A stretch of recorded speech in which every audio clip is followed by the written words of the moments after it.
You know what, अभी थोड़ा देर पहले तक हम बहुत खुश रहनी कि प्रीता के शादी हो रहल बा, बला टलल, लेकिन अब कांट believe my self,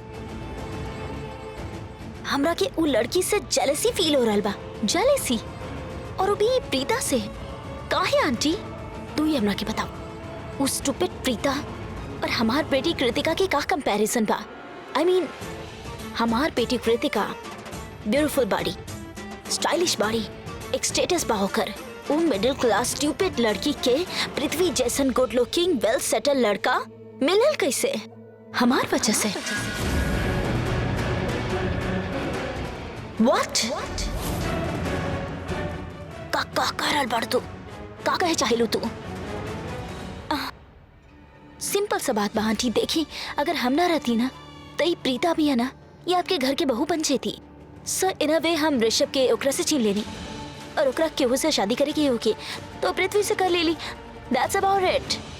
you know what, हमरा लगेला तारा के भी जेलेसी फील होगा था, बिकॉज जे लोग के जेलेसी फील होकेला ना वो गुस्सा में ऐसे ही स्टूपिड बात करेले।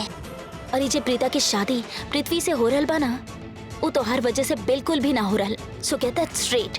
And one more thing, Preeta के शादी ऐसे आदमी से हो रहल जे ओकरा से बहुत प्यार करेला, और तोहर शादी भी ऐसे लड़का से होगा था जे अनफॉर्चुनेटली तोहरा से ज्यादा प्रीता के पसंद करेला। I think you need to give it a thought. Isn't that sad?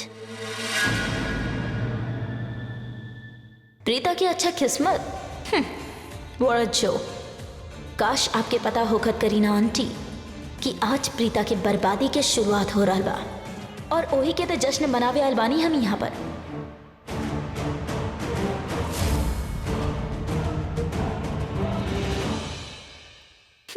अब हमने के होके वाला दमा से मिले चाहत रहनी ना। अरे पृथ्वी बेटा, एने आई ना।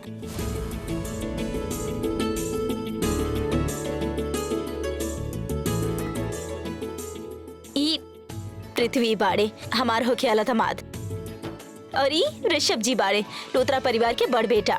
हाय पृथ्वी। ऋषभ। बेटा इनका पहले से जाने नहीं, पहले मिलल बानी? नहीं, वो हम एक्चुअली उहे जस्ट ट्राइंग टू अंडरस्टैंड। हम शायद इनकरा से कहीं मिलल बानी या फिर हमने के कहीं तो मिलल बानी, समझ नहीं की बात हम। एक्चुअली नथिंग इज, लोग के ना अक्सर गलत फहमी हो जाला हमरा के देख के।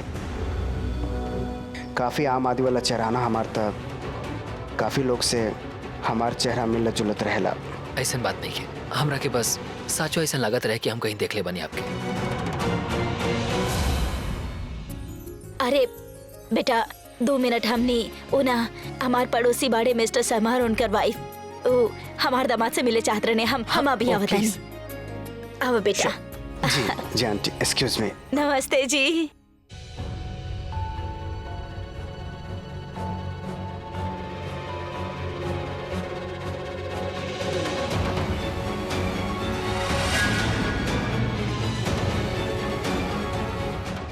आंटी हम बस 1 मिनट में आ रहे हैं। ठीक बा बेटा। Excuse me please.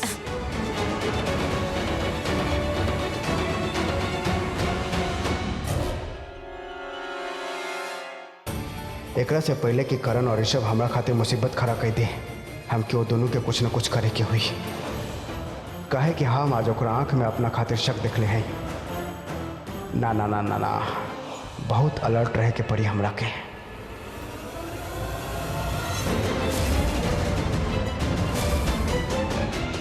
जी आई मीन आपके तनी सा अजीब लागे, पर हमरा ऐसा लगा था कि हमने के कहीं मिलल बानी। आर यू श्योर हमने के नहीं मिलल?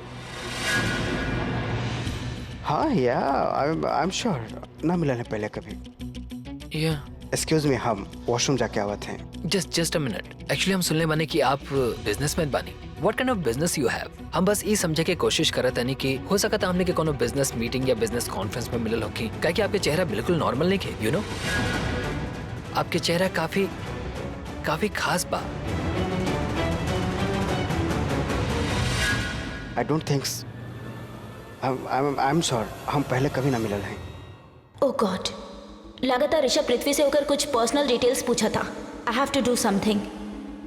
ओ ऋषभ जी, हम आपके कब से ढूंढ रहल बानी। ओ कुछ डिस्कशन करत रानी, बोली ना का बात बा। सब आपके ढूंढ रहल बानी। या जस्ट कमिंग मीट पृथ्वी। हम जाना तानी।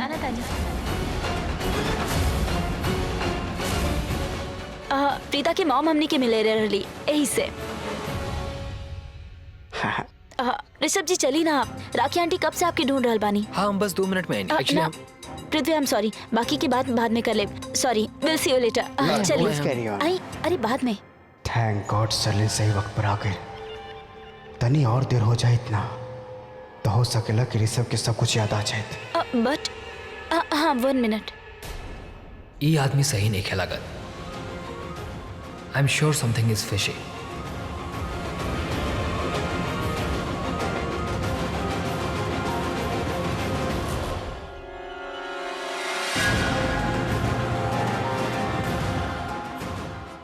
चली ना ऋषभ जी, सब वेट कर रहल बाड़े।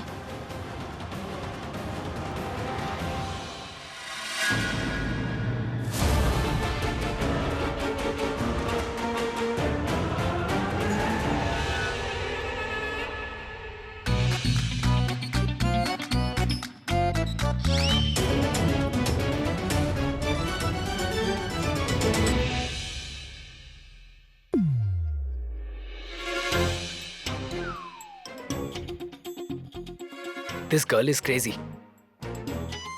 I'll be back.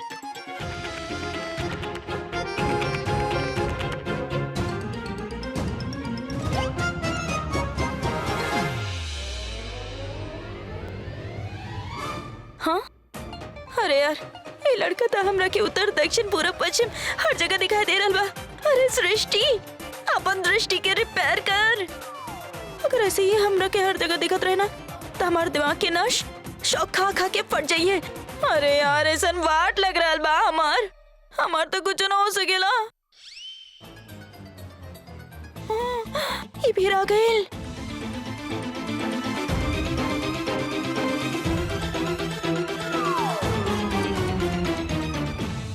अरे यार हम काहे ओकरा बारे में सोचल जा रहल बानी। काहे रॉन्ग साइड जा रहल बाड़ू सृष्टि। अरे कुछ ना हो सकेला तो हाँ। अरे कहाँ जा रहल बड़ू? घर में का रखल बा? हाँ, यहाँ पर इतना सारा काम पड़ल बा और तू घर जा रहल बड़ू। काहे की जान की आंटी, हमार कुछ ना हो सकेला। हमार नसीब में ना बदनसीबी लिखल बा। हमरा हमार फ्यूचर की तस्वीर में ना सिर्फ और सिर्फ अंधेरा नजर आ रहल बा। सिर्फ अंधेरा अंधेरा। एकरा का हो गेल अचानक? कैसन बहकी बहकी बात कर रहल बाड़ी? अरे केहू के नजर तो ना लगे। बेड़ा गर कोई बुरी नजर वाला। सबसे पहले तो हम एक जाके ना ये बच्चा के नजर उतारत हई। I mean, आपके तनी सा अजीब लगी पर हमरा ऐसा लगा था कि हमने के कहीं मिलल बानी। आर यू श्योर हमने के नहीं मिलल?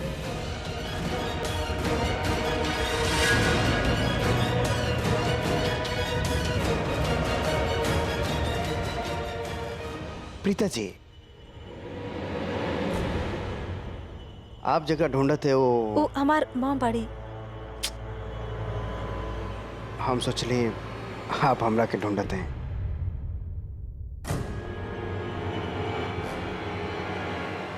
रिलैक्स, हम मजाक करत रहे। आपके स्माइल बहुत खूबसूरत है। ये प्रीता इतना स्माइल काहे करत हरी? ये पृथ्वी के देख के। आप ये मांग टिका आपके सेंटर में ना हम ठीक कर देते हैं ओकरा।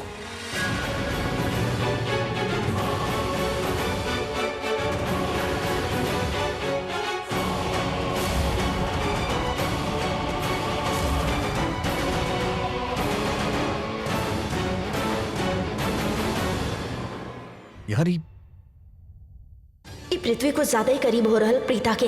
I don't like it. हाँ, नाउ इज परफेक्ट।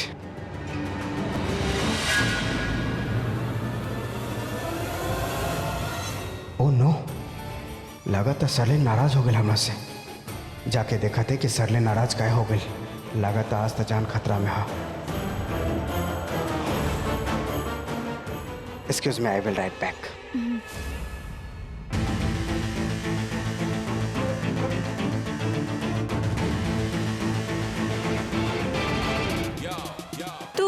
हाँ हम काहे हमके यहाँ देख के तरह खुशी ना भइल? वो पृथ्वी के साथे तो बड़ा हंसत खिलत रहलो। हाँ और वैसे ई का प्रॉब्लम है का? ई मांग टीका में का प्रॉब्लम बा? कोनो प्रॉब्लम नजर नहीं आवत हमरा के। बस तरह छुए के बहाना ढूंढत रहे हो तो रखा के छुए देत रहलो अपना आप के। प्रीता बेटा, आपके रोका के बहुत बहुत बधाई। नमस्ते अंकल जी। अच्छा तो यह आपके होए वाला दूल्हे राजा, आपके भी रोका मुबारक हो। ना वो आप हमरा हम ऊ नहीं की। अंकल जी ये हमारे दोस्त हैं Karan Luthra. I am sorry, हम सरला जी के मिल के आवत है। एक बात बतावा, इस सबके का गलत फहमी हो जाला कि हम तार होके वाला दूल्हा बनी? हाँ एक्सक्यूज मी, केहू ऐसा ना सोचेला, केहू पागल ही ऐसा सोचे। अंकल आपके पागल कहा तारी लेकी। वैसे हमके लागेला कि यहाँ सब मेंटल बड़े, जिनके तो ये पार्टी में इनवाइट करले बड़ू तोरा तरह सब मेंटल बड़े। ओके सुना, हमारे पास ना आज तोहर बकवास खातिर बिल्कुल भी टाइम ना बा। तो के पता बाना तू कहाँ आइल बड़ा? आज हमार रोका बा। It's my day, so let me enjoy. अरे सुना, हमके पृथ्वी के बारे में तोरा कुछ बतावे के? हाय, कैसन बानी प्रीता? बहुत ही अच्छा है, तू कैसन बाड़ू? हम भी अच्छा बानी। वैसे ये डेकोरेशन तो बहुत अच्छा तो खेले पता बा। बा सृष्टि के लिए बाड़ी। हाँ ऐसे टाइम वेस्ट करत रहब तो बात कब करब? नाइस, बहुत अच्छा डेकोरेशन बा। आओ चलो जे। प्रीता वैसे तार होके वाला हस्बैंड तो बहुत ही हैंडसम बा। थैंक्स। ना एक मिनट, जस्ट एक्सक्यूज मी। अभी तक क्यों हमके तोहर दूल्हा कहत रहे तो के बहुते प्रॉब्लम होत रहे। ये लड़की हंस के हैंडसम का कह देली, उछल के थैंक यू। अब तो कोनो प्रॉब्लम ना बा। ओ गॉड, कैसन इंसान बाड़ा तू। Will you stop? अरे यार प्रॉब्लम का बना, हमके अपने आप से बहुत प्यार बा, यू नो, और अपन तारीफ से भी। रियली?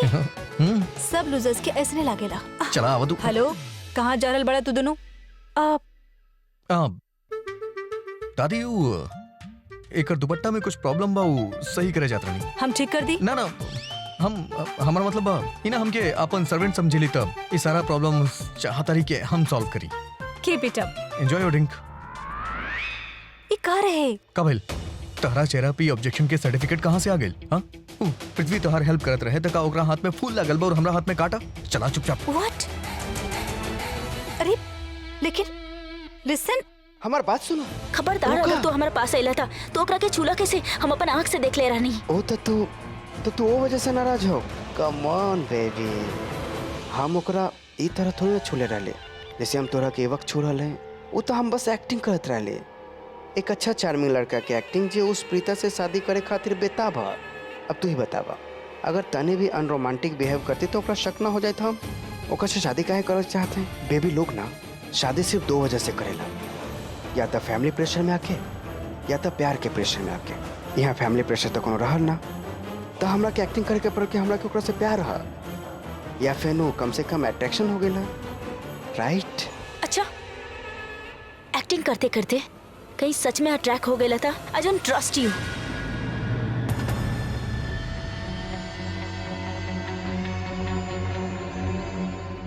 ऐसा कब हो ही ना सकेला बेबी।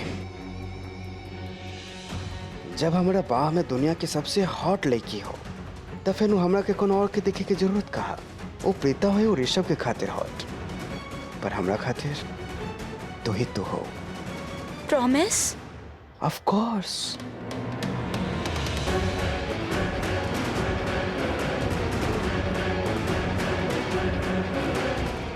हमरा के भी जाए के होई, रोका आधा में छोड़ के आयल है। I see you soon again, okay? Baby I trust you, लेकिन तोहर आसपास में जो लोग बाड़े ना, इन पर हमरा के बिल्कुल भरोसा नहीं है, और इनकर वजह से तोहरा बार बार इम्तिहान तो देवे के पड़ी।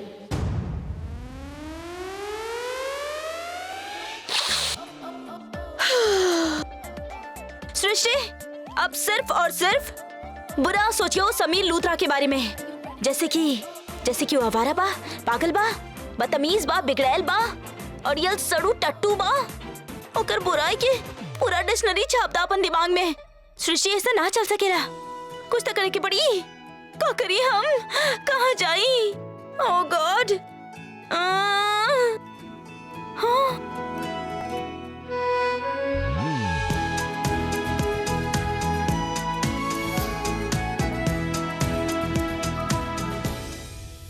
सृष्टि, तोर दिमाग तो ठीक बना। अरे अपन दिल में लवी लवी ख्याल आरत बाड़ू, और वो भी वो बदबूदार हवा के झोंका खातिर। शॉर्टी तो बिल्कुल भी बुरा नहीं खे। पूरा भला तो हम बानी, कितना सुनाते रहनी ओकरा के, फिर भी हमेशा वो हमारा हेल्प करत रहेला।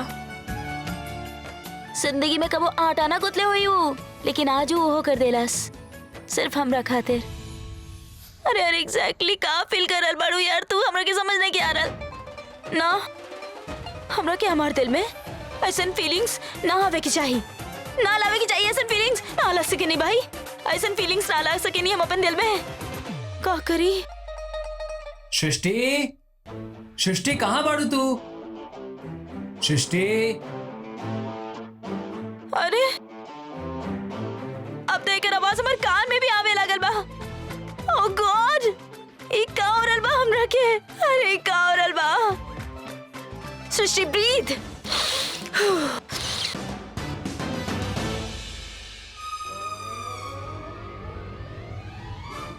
हमरा के पता बा पहले की तरह तो गायब हो जाएबा, काहे कि तो एक्चुअल में यहाँ बाड़ा ही ना। God what is happening with me? ई काहे नजर आ रहल बा हमरा के हर जगह?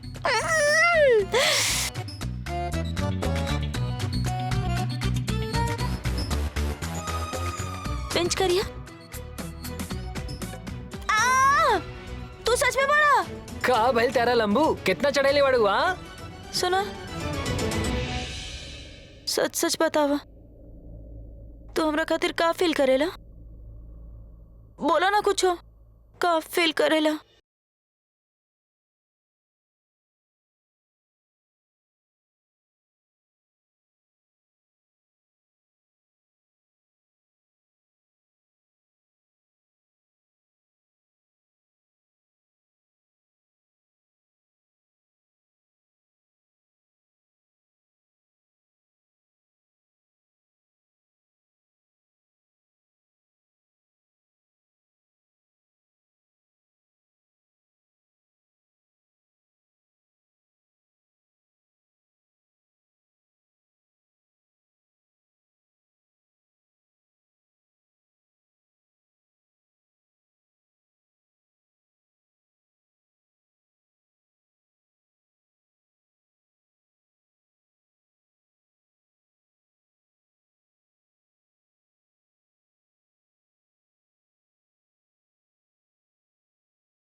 अरे का हो गए?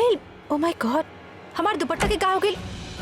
तू दरवाजा काहे बंद कर देला? दरवाजा बंद ही रही, इतना मुश्किल से अकेले में मिलल बाड़ू। दरवाजा खोल देब तो केहू न केहू आज ही डिस्टर्ब करे। ओके त आई त आवे दा ना, का हो गई? दरवाजा खुला रही। एक मिनट, तू कसम खा के रखले बाड़ू कि हमार बात ना मनबू। हाँ तोहार प्रॉब्लम का बा प्रीता ओड़ा? हाँ हमार प्रॉब्लम ई बा कि तू करण लूथरा बाड़ा, दुनिया के नंबर 1 फ्लर्ट। जहाँ लड़की देखलस ना तोहर फ्लर्टिंग शुरू हो जाला। तो के लागत बा कि तू रोमियो बाड़ा, लेकिन हम तोहर जूलियट ना है। तू कुछो भी बोला तारू। हाँ कुछ भी का बोलत जा रहा है? जैसे हम कुछ देखनी ही ना, तो नीचे जो लेके आयल बाड़ी ओकरा साथ तू कैसे फ्लर्ट करे के शुरू हो गएला? अरे हाँ हम फ्लर्ट ना करत रानी यार। अच्छा, हम खुद अपन आँख से देखनी कैसे तोहर आँख उनकर चेहरा पे चिपक गए रहे और दांत फाड़ के ओकरा स्माइल देवत रहला, देखनी हम। मन ली कि तू मेंटल और डम्बो दोनों बाड़ू। लेट मी टेल यू, वो हमार फैंस रही। ओके एक तो तू बार बार हमारा हाथ मत पकड़ा, आई डोंट लाइक इट। बोला मत कि I am the Karan Luthra. लड़की लोग बाह में आवे खातिर तरसेली। Oh really? या वो तो जाना जल्दी करा, इससे पहले कि लड़की लोग यहाँ से चल जाए। जाके उनका झप्पी पाला, यहाँ पर अपन टाइम वेस्ट काय कर रहल बाड़ा? वैसे भी तोहार यहाँ पे दाल ना गले वाला बा। Oh really? अब हमके समझ में आयल। तोरा का लागेला हम तोरा ही कमरे में काहे लेके आईनी? तोरा से फ्लर्ट करे चाहता नहीं। इतना भी घटिया इंसान नहीं किया। ओके एक्चुअली ऐसन बात ना बा। तक कैसन बा मिस करेली? हाँ हम यहाँ तोरा बारे में अच्छा सोचता नहीं, चाहता नहीं कि तू अच्छा रहा, सेफ रहा, और तू बड़ू के कड़वा बोला तारू यार। तोरा वजह से हम अपन कोचिंग सेशन छोड़ के आयल बानी। तोरा वजह से हम आज तक क्यों के खातिर ऐसा ना कहनी, सिर्फ तोरा खातिर कहनी, सिर्फ तोरा खातिर। हमरा खातिर? रियली? ना यार हुआ हमार मतलब बा। अरे यार हम का बोलता नहीं। सी हम ऐसा नहीं खातिर बोलनी, चाहे तू शॉक्ड हो जा, तोहार बोलती बंद हो जाए और तू हमार बात सुनला फॉर अ चेंज। अरे तू रहे दा, तोरा से सच्चाई की उम्मीद तो क्यों कर भी ना सकेला। और और का कहे के बात होके इतना देर से हमके कुछ कहे खातिर आयल बाड़ा ना, या बात घुमाइल जा रहल बा, हमके कुछ समझ में ना आ रहल बा। देखा अगर तुके टाइम वेस्ट करे के बाद तो नीचे जाना, उ लड़की लोगों के साथ टाइम वेस्ट करा, जगह तू फ्लर्ट करत रहला, हमारे पास टाइम ना वेस्ट करे हेलो? खातिर। तू पृथ्वी के साथ रोका करे जाता रू, हम तो जलिस ना बहनी। अब हम उन लड़की लोग के साथ फ्लर्ट करता नहीं तो तू जलिस काहे होता रू? वैसे भी हम फ्लर्ट ना करत रहनी। एक मिनट, ई तो तू रहे इदा कि तू फ्लर्ट ना करत रहला, हम अपन आँख से देखनी। देखा हमारे पास भी आँख बा देखे खातिर और दिमाग में सोचे खातिर, सब समझ में आवेला हमके। तू ठीक से कबो बात कर सके रू हमरा से? तोरा साथ कबो भी ना। फाइन। कूल। ई रोका मत करा प्रीता।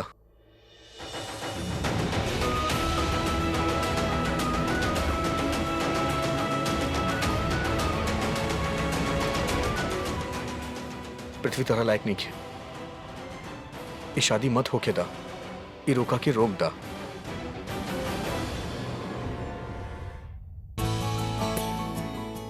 तू जवाब ना देला।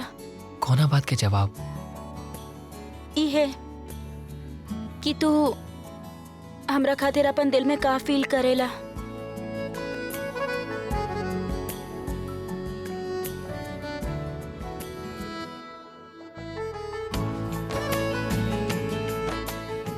हमरा लागेला कि तू ई दुनिया के सबसे ज्यादा हम दुनिया के सबसे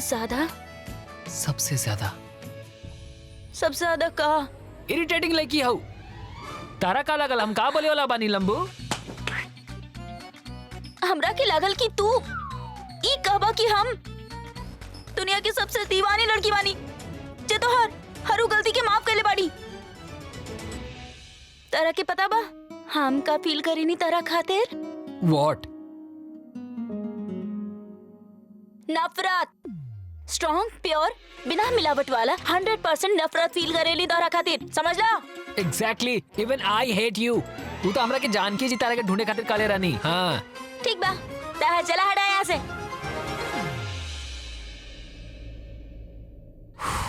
हम जा रहल बानी। हाँ तो जा ना।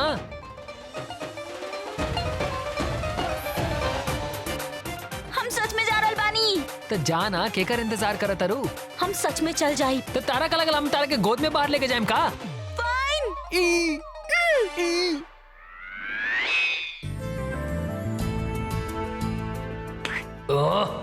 हम भी ना बिना बात के इतना काया करे नहीं यार। अरे सीधा सीधा बोल देवे के चाहत रहला कि वो अच्छा बिया। आई मीन इतना बुरा नहीं खे। ओ गॉड, हमरा का जरूरत रहे आई हेट यू कहे के? लेकिन वो तो हमरा के ये काले रहे, पर हम ओकरा के इरिटेटिंग काहे कहानी यार? पहले तो हर शादी कैसे होत कैसे ना होत, अच्छा आदमी बा बुरा आदमी बा, हमके कोनो फर्क ना पड़त, लेकिन अब फर्क पड़ेला।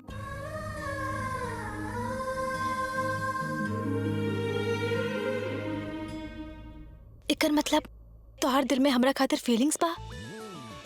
तू कब से हमरा तरह सोचे लगलू? हाँ ओ माय गॉड, एकर मतलब हम जे करल बानी वो सच बा? अरे हमके तो पहले से शक होत रहे, तोहार हरकत तोहार बात सब उहे डायरेक्शन में जात रहे। देख ला मिस्टर लूजर लूथरा, एक बात कान खोल के सुन ला, हमार दिल में तोरा खातिर ऐसन कोनो फीलिंग्स ना बा, ऐसन बिल्कुल भी ना सोचती। ओ मिस और जंबो, that's- ये गलतफहमी के भूत अपना दिमाग से निकाल दो और खुद जमीन पे आ जाओगे। और तोरा का लागेला मिस करेली? तोरा देख के हमरा दिल में कुछ होकेला, ऐसे कब्बो भी ना होई। काहे कि अगर तू हमके डिसलाइक करेलू तो हम तोरा डबल डिसलाइक करेली। अच्छा, और हम तो के डबल ट्रिपल 4 टाइम डिसलाइक करत हई, मिलियन जिलियन टाइम डिसलाइक करेली। और हम तो के जिलियन। बोला बोला का हो गई? रुकाएंगे लू, आगे की गिनती ना आवेला ना डम्बो। प्रूव हो गई कि हम जीत गए नहीं, हम तो उसे ज्यादा ना पसंद करेली। ओके ओके फाइन, व्हाटएवर। देखा प्रीता, हमनी के पास ही सब बात करे के वक्त नहीं खे। हम ये सब बात करी यहाँ ना आए लड़ी, बस हम सिर्फ ही कहे चाहता नहीं कि तू ही शादी तोड़ दा, ई रुका मत करा, दैट्स इट। काहे? काहे के पृथ्वी वैसन लइका नहीं खे जिसे तू सोचा तारू। तोहार कहे के का मतलब बा करन? वो ऐसा लड़का ना बा जैसन हम सोच रहे। What do you mean by this? तारा लायक नहीं खे। ओके फाइन, हम समझ गए नहीं कि तू ऐसा काहे कह रहल बाड़ा। बड़ा जल्दी समझ गेलू यार तू। हम खामखा डम्बो बुलावत रहनी तरह। हाँ? अब समझ गए नहीं कि तो के ऐसा काहे लग रहल बा। काहे कि सारा दुनिया पृथ्वी के इतना तारीफ कर रहल बा और तोके ऐसा लागत बा कि कोनो एगो इंसान इतना फ्लॉलेस कैसे हो सकेला। यही खातिर तू यहाँ ओकर खिलाफ कुछ बोले खातिर आ गेल बड़ा, राइट? और आज करीना जी कहत रहनी कि प्रीता कितना लकी बड़ी कि ओकर रिश्ता पृथ्वी के साथ हो गई। लोगन के बिलीव ना हो रहल बा कि एगो मिडिल क्लास लड़की इतना ऊंचा घराना में शादी करके जा रहल बाड़ी। दौलत हमरा खातिर कबो इम्पोर्टेंट ना रहे, लेकिन अच्छा बात तो ई बा पृथ्वी एगो बहुत ही अच्छा संस्कारी और शरीफ लड़का बाड़े। ना ही वो शरीफ बा और ना ही संस्कारी। ठीक बा, तू ही सुने चाहता ना हम ऐसा काहे बोलता नहीं तो सुना, हम बताओ नहीं। आज पृथ्वी हमरा रास्ते पे मिल रहे, वो हमारे ड्राइवर के थप्पड़ मार रहे।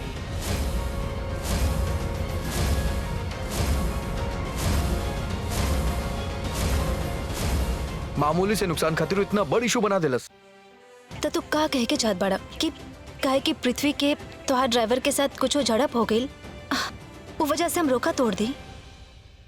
देखा प्रीता, हम जोन कहे चाहता नहीं ओकरा ध्यान से सुना। जैसन पृथ्वी दिखेला ना वो वैसन बा ना। जैसन तू सोचिलू जेंटलमैन टाइप के बंदा बा, वो वैसन बा ना। वो बिल्कुल एगो दादा लोग ना हो खेले मवाली वैसन बंदा बा, वैसन बात करेला वो। अरे मानने की बात गलत बा, पृथ्वी के तरह थप्पड़ नहीं मारे के चाहिए, लेकिन अब कैसन करे के बाद पृथ्वी तोहार ड्राइवर से सॉरी कहलस। हाँ सॉरी तो बोले रहे, लेकिन ठीक बा ना। अरे इंसान से गलती तो हो जाला ना, लेकिन उससे बड़ बात तो ई बा उ रियलाइज कैलस और अपन गलती खातिर माफी मांग लेलस। अब अगर क्यों माफी मांगेला तो ओकरा माफ भी कर देवे के चाहिए। अच्छा ओके, हम समझ गए नहीं। तोहार कहे के मतलब ई बा कि पृथ्वी जैसन दिखत बा वैसा ना है, एक खातिर तो के लागत बा कि हमके रोका तोड़ देवे के चाहिए। थैंक गॉड, अब तो फाइनली कुछ तो समझ लू। करण तू हो तो समझे की कोशिश करा। हो जाला कई बार ऐसन, कई बार तू थोड़ा इरिटेटेड हो जाला, एक अजीब सा मूड में हो जाला, छोटा छोटा बात भी तो के इरिटेट कर देवेले, केहू के गुस्सा के ही पे निकल जाला। हो सकेला पृथ्वी के भी मूड खराब होए और सारा फ्रस्ट्रेशन तोहार ड्राइवर पे निकल गए होए। I know it's very wrong, ई तरह से हाथ उठावे के नहीं बनेला, लेकिन माफी भी तो मांग लेलस ना। और अगर गुस्सा केहू के आ गइल त मतलब तो ई थोड़ी बा कि ओकरा सूली पे चढ़ा देल जाए। तो समझत नहीं को, प्लीज ट्राई टू अंडरस्टैंड हम का कहे चाहता नहीं। तारा जैसन लागेला वैसन ना बा। अच्छा तू हो तो एक बार ऐसने कले रहा ना, न्यूज में आयल रहे कि कोनो कैमरामैन के कैमरा लेके तोड़ देले रहा, तू कोनो जर्नलिस्ट के साथ झड़प हो गेल रहे। तो एकर मतलब ई बा कि तोहार सपोर्टर्स और तोहार फैंस तोरा पे बुरा इंसान के थप्पा लगा देलस ना। ना काहे कि सब लोग समझते हैं कि कबो कबो कोनो इंसान के गुस्सा आ जाला। प्रीता पृथ्वी तहरा लायक नहीं खे। पृथ्वी जैसन दिखेला वैसन नहीं खे, वो बंदा अलग बा यार। हम होकर रियल चेहरा दिखले बानी यार, और हमार गट फीलिंग कहेला कि वो तहरा लायक नहीं खे। तोहार गट फीलिंग तो ई भी कहेला क्या मेंटल है? तो कहाँ मेंटल है? 100% मेंटल बाड़ू। काहे के अरे अब तो दोनों चलो बेटा, पंडित जी बुलाता नहीं, रोका के मुहूर्त हो गइल बा। सच कही त बहुत खुश बानी हम आज, तरह के इतना अच्छा पति मिले वाला बा, इतना अच्छा परिवार, तहर जिंदगी के शुरुआत होके वाला बा। ई भागा दौड़ी में हमनी के आपस में बातें ना हो पाई। सच कह रहल बानी, तू घर में बहुत खुश रहबू। वो लोग इतना अच्छा पड़े ना, ओकर मम्मी, ओकर पापा और पृथ्वी। जहाँ भी जेबू ना तू राज करबू, तो बाड़ू ही इतना अच्छा।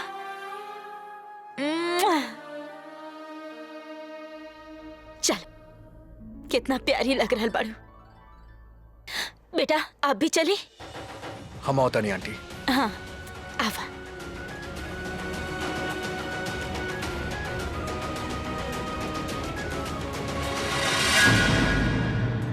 ओम मंगलम भगवान वैष्णो मंगलम गरुड़ध्वज मंगलम पुंडरीकाक्ष मंगलाय तनो हरे।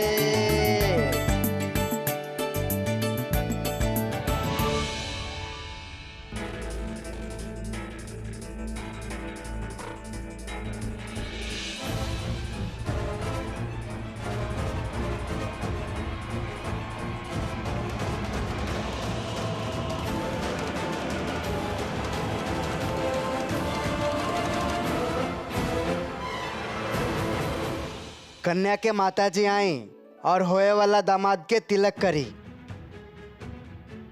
काश हमरा वो वजह मिल जाए जैसे हम साबित कर देते कि ये पृथ्वी प्रीता के लायक नहीं खे।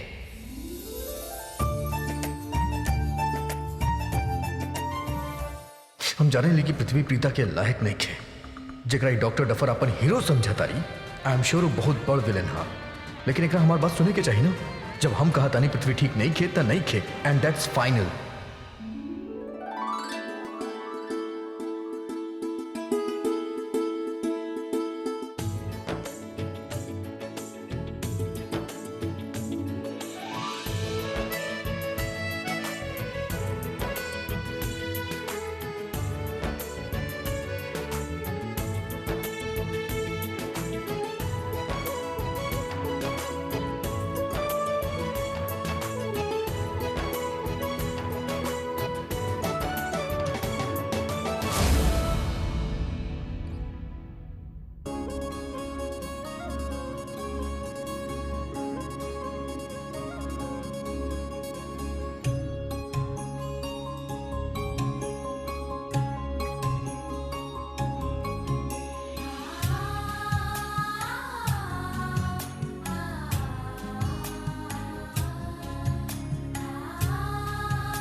थैंक गॉड ये प्रीता के खतरनाक साया हमारी जिंदगी से हटे वाला बा। ये लड़की अब ऋषभ से हमेशा खातिर दूर हो जाए और ऐसा बुरा तरीके से फंसी हमार जाल में कि जिंदगी भर तड़पत रही। Good, she deserves it.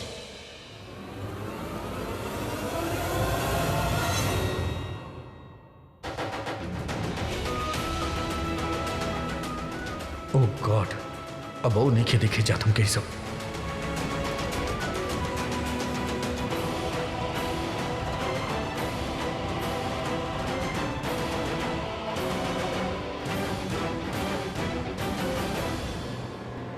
करण अभी तो वहीं खड़ा रहे, अभी कहाँ चल गए?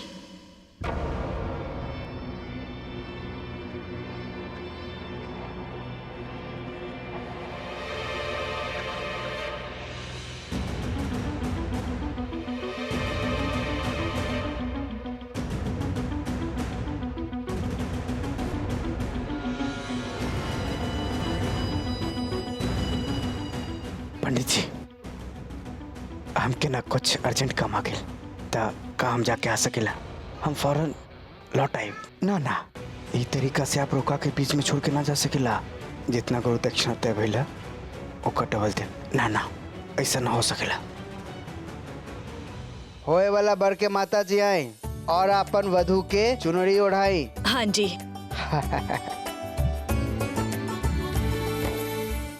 थाली दी। ओ, चुनरी वाला थाली कहाँ गई?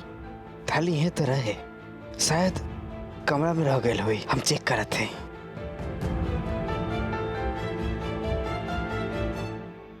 अरे चिंता के कोनो बात ना बा, ऐसे फंक्शंस में कुछ ना कुछ ऊपर नीचे हो जाला।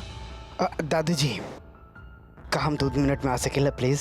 हाँ हाँ बेटा, जल्दी हो आवा, पर जल्दी वापस आइए, अभी तक रोका भइल ना बा। जी दादी जी, आई विल राइट बैक।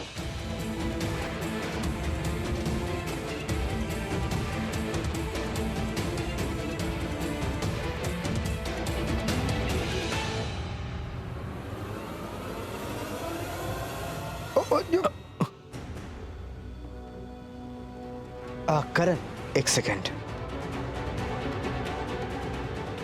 आज रास्ते में जे भी भइल हमार गुस्सा एंड ऑल, का तू ओकरा वजह से अभी अपसेट पड़ा? अगर तू वजह से अपसेट ना बारा तो फिर तू ऐसे काहे बिहेव करत रहा जिससे तो क्या हमरा से बात कहीं भी ना पसंद है? आखिर वजह कहा? तू खुश ना बारा?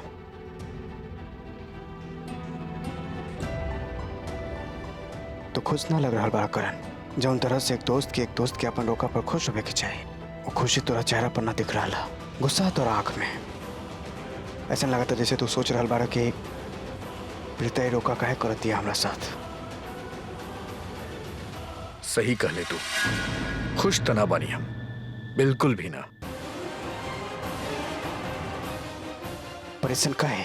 ऐसा काहे? देख पृथ्वी, हम अच्छा तरह से जाने ली कि दुनिया के सामने जो तू दुखावा करता रहे वैसे तू बाढ़े ना। हाँ, कुछ ना कुछ तो झोल बा तोरा में। There is something very about you. और केहू के लेके हमके ऐसे कंफ्यूजन हो जाला ना, तो हम ओकरा बड़ा मुश्किल से पसंद करेली, और तू भी वही में से एक है, समझ ले। कोनो फर्क ना पड़ेला, कोनो फर्क ना पड़ेला कि तू हमरा बारे में का सोचता रहा। काहे कि प्रीता के साथ शादी हमार होके वाला बा, तोहरा से ना।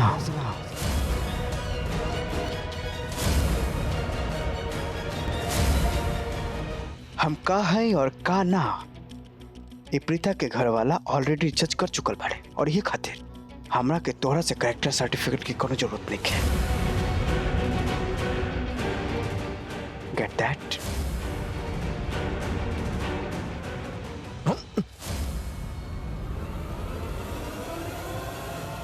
अगर प्रीता रोक लेना होती ना, तो जौना मुंह से बोला तारी वह मुंह तोड़ देती हम तोड़। लेकिन कुछ भी हो जाए करण, प्रीता के रोके की पड़ी। ये बंदा से शादी ना कर सकेली हो, ये रोका रोके की पड़ी, चाहे कुछ भी हो जाए। करण बेटा एक मिनट। ओ आप पृथ्वी के देखले बानी का कहीं? जी हाँ, वो अभी रह गइल बा, लेकिन का भइल बा बताई? ना टेंशन के कोनो बात नहीं के। असल में पंडित जी कहत रहे कि मुहूर्त बीत जाई, यही से बस। कोनो चीज के मुहूर्त? बेटा रोका के? लेकिन रोका तो पूरा हो चुकल रहे। ना ना बेटा, वो बीच में ही रोक देले रहे। वो रोका सेरेमनी पूरी करे के बाद ऐसे बस पृथ्वी के फोन भी ना लेके गइल बाड़ा वो, पता ना कैसे बुलाई ओकरा के। लेकिन ई कहले ना कि वो तरफ गइल बा, त हमनी उतर ही जी। देखा तानी। थैंक यू बेटा। रोका के रस्म पूरा ना भइल और ये पृथ्वी कहाँ चल गई? यह मौका बा, हमके प्रीता से बात करे के पड़ी।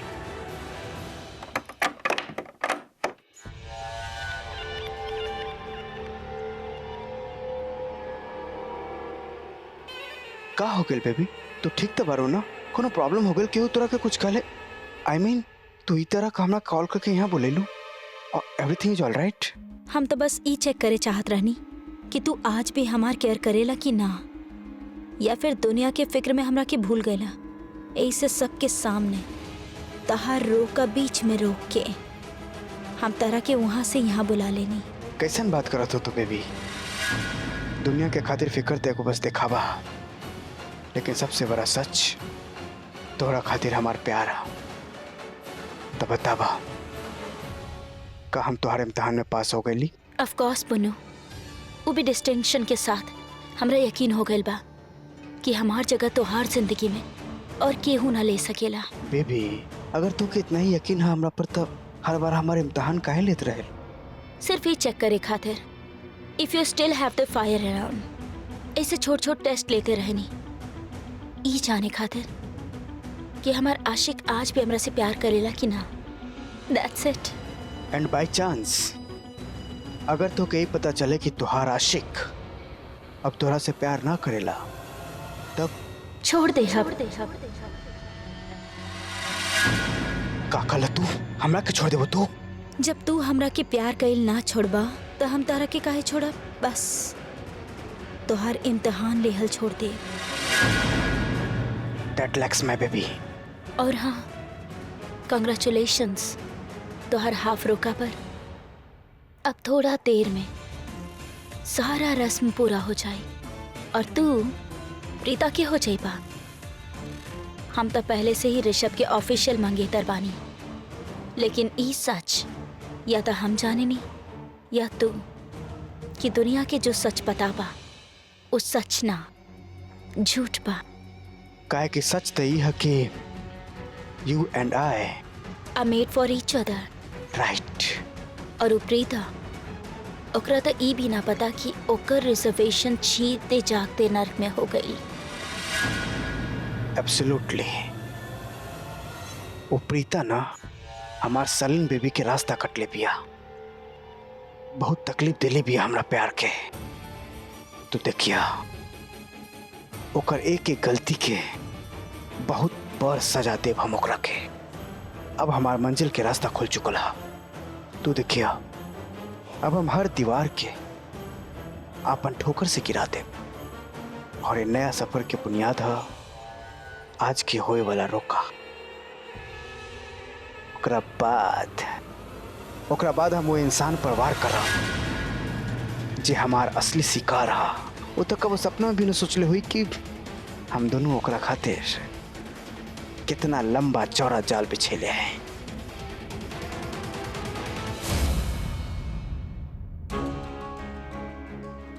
प्रीता सुना हमार बात। देखा करण, अगर तू फिर से पृथ्वी के खिलाफ कुछ कहे के चाहेला ना तो हम नहीं सुने के चाहेली। यार हमनी दोनों जानेली कि हमनी पृथ्वी के बारे में ही बात करब, लेकिन काहे करब ओकरा सुना यार। तारा खातिर, तार भलाई के खातिर हम ना चाहेली कि तू घटिया आदमी से शादी कराओ के। ठीक बा, जाऊं करे के बाद करा यार, कुआं में डूब मरा हमके का। राइट, अब के तू समझदारी वाला बात। आज हमार रुकबा और तोहर दखल अंदाजी इज नॉट इनवाइटेड।